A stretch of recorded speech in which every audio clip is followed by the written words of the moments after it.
ఆహ్, ఎవరి వాళ్ళ వార్తలు వాళ్ళు రాసుకొస్తుంటారు. ఇప్పుడు తాజాగా రాసుకొచ్చినటువంటి సాక్షి రాసుకొచ్చినటువంటి వార్త అన్నదాత మళ్ళీ కోత అంటూ ఇందులో తొలి ఏడాది 10,716 కోట్ల పెట్టుబడి సాయానికి బాబు సర్కార్ ఎగనామం. రైతన్నలకు 2 ఏళ్లలో ఇవ్వాల్సింది 21,432 కోట్లు, ఇస్తున్నది 6,309 కోట్లే. ఇప్పుడు రెండో విడతలో 46.85 లక్షల మందికే సుఖీభావ. ఇందులో మోసం ఏంటంటే 21 రైతన్నకు 2 ఏళ్లలో ఇవ్వాల్సింది 21,432 కోట్లు, మొదటి ఏడాది ఇవ్వలేదంటే కరెక్ట్ ఒప్పుకుందాం.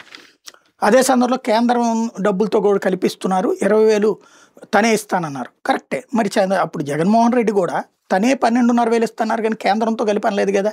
4 ఏళ్లలో 4 12,500 ఇస్తానని చివరికి మొదటి ఏడాది నుంచి ఇచ్చారు, 13,500 చొప్పున ఇచ్చారు. అయితే అదేది కేంద్రం 6,000 కలిపి, అంటే జగన్ ఇచ్చింది 7,500. 5 ఏళ్లలో 50,000 ఇస్తానన్న మనిషి 37,500 ఇచ్చాడు. ఇప్పుడు చంద్రబాబు చేస్తోంది అదే. అప్పుడు అది తప్పని ఒప్పుకుంటామా? లేదు లేదు, ఇప్పుడు ఇది తప్పు అంటున్నాం. అప్పుడు జగన్ ఇచ్చిన హామీ అట్లాంటిదే, ఇప్పుడు చంద్రబాబు ఇచ్చిన హామీ.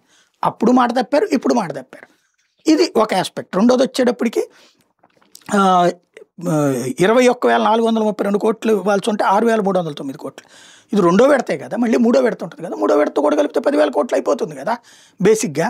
అసలు లాజిక్ కల్లా ఏంటంటే ఈనాడులో రాసిన దాని ప్రకారం మొన్నటిసారి కోటాకి ఇప్పుడు ఇస్తున్న దానికంటే 3 నెలల క్రితం ఇచ్చినటువంటిది 4 నెలల క్రితం ఇచ్చిన డబ్బులకి ఇప్పటికీ 37 కోట్ల రూపాయల దాకా తేడా ఉంది. అంటే అంతమందిని తగ్గించారు. ఎందుకు అనేది ఆ కోణంలో రాయాల్సింది పోయి ఇటు రాసుకొస్తున్నారు.